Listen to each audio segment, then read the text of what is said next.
boys and ghouls, I am back, and this is how I'm supposed to look. So, today, I know I've been gone for quite some time. I apologize.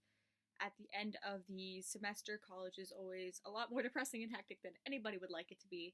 But here I am, I have returned, I have a new job, I am happy, and I also have a giant to be read pile, which is what we're going to be talking about today. So buckle up because we're going to be delving into one of the largest stacks of books I've ever owned in my entire life and have not read. Let's get to it.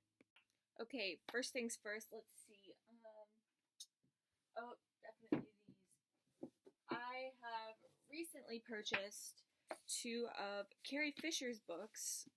God bless her soul. Space Mom has written quite a few books, and I have not had the chance to read any of them, but I did pick up these two. I have Wishful Drinking and The Princess Diarist. I cannot wait to dive into these two. Hopefully the rest of them as well. That would be great. I have not had a chance to purchase the rest yet, but Space Mom is amazing, and I look up to her in every single way, so these are probably going to be just as great as she is, if not maybe better. And some of the other books I am really interested in that I've picked up recently. Do not kill me, but I have not really read Catcher in the Rye yet. I think I started this one. I'm on page 24 of Catcher in the Rye, so I'm not really into it yet. And I picked it up for maybe a few minutes like last month in the middle of like a final that I finished a little early. And I have just not had the chance to pick it back up again, and I'm super excited to read more about Holden. He seems exciting, right up my alley. Okay, and some poetry. I promised some poetry for you guys. I read Michael Faudett's first poetry collection, and this is the second one. I believe the first one was Pretty Dirty Things, and this one is Bittersweet Love. The first one was amazing, and I'm just hoping that this one is just as great, and it looks like it's going to be just from scrolling through the pages real quick. I've heard some really great feedback, and my Twitter is blowing up with his work. Okay, right along with that, his girlfriend, Lang Leave, also a poet. She has quite a few of these out. This one is the first one I've picked up just because of how aesthetically pleasing it was. I actually did not know that these two were a couple, but I'm super excited to read her works as well. I haven't picked up any of her other books yet either. This just happens to be the first one I have. I don't know if it's the first one or if I'm starting in the right place, but I'm excited to go through it because I'm in love with poetry. Like, you have no idea. So good. So good. I'm very typical when it comes to poetry.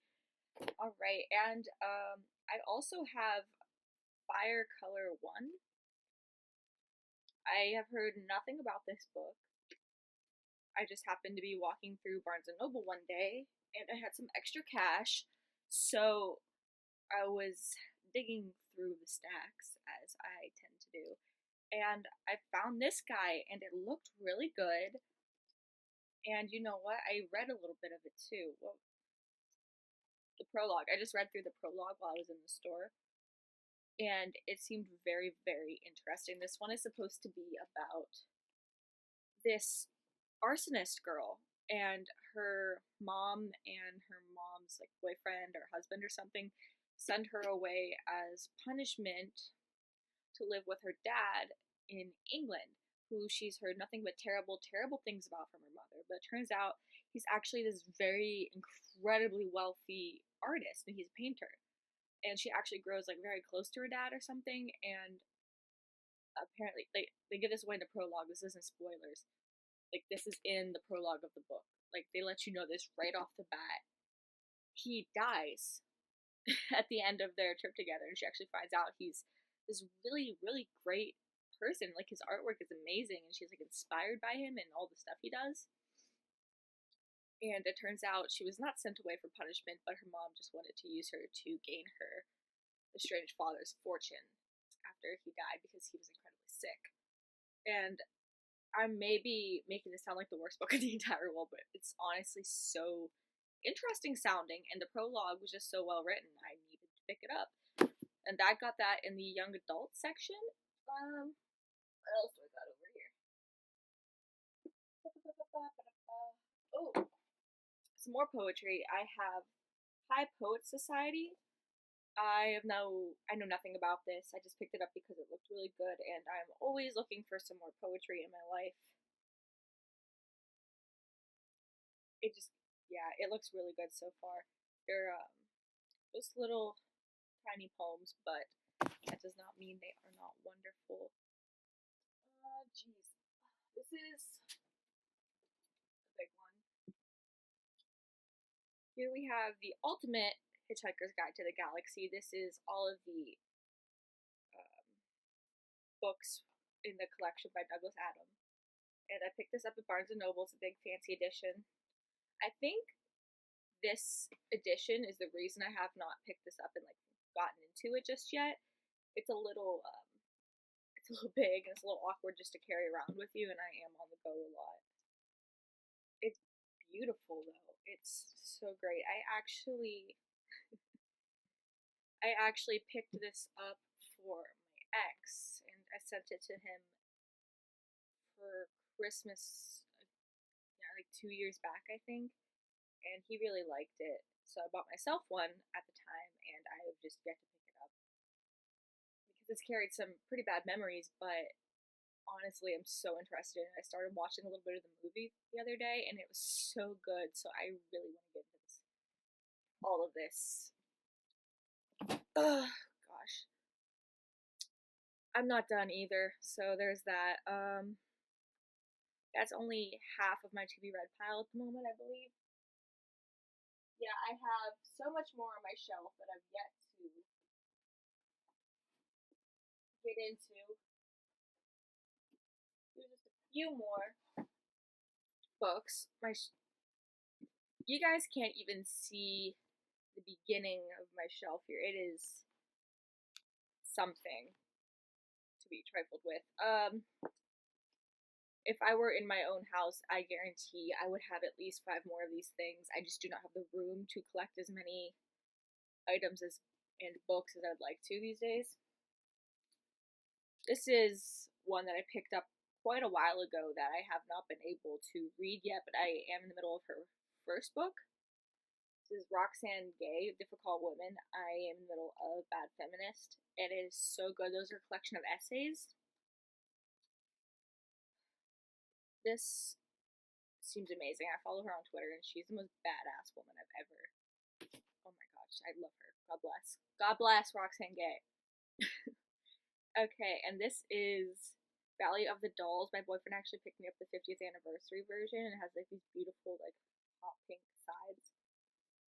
I've seen the movie. The movie's great. I just always wanted to read the book, and I couldn't find a really pretty version of it anywhere. So there's that. I've yet to read that. And then, this is something nobody knows about me, really. I love Pride and Prejudice. Not so much the actual movie. I'm more into the miniseries, and I don't know why. The one with Colin Firth in it, I love Colin Firth. God bless him. I'm doing a lot of praising in this video. I don't know what that's about, but we have this used bookstore in the town by us, the town I live in, and I picked up some of these books there because I love Pride and Prejudice so much. I got Mr. and Mrs. Fitzwilliam Darcy, which is going to be great.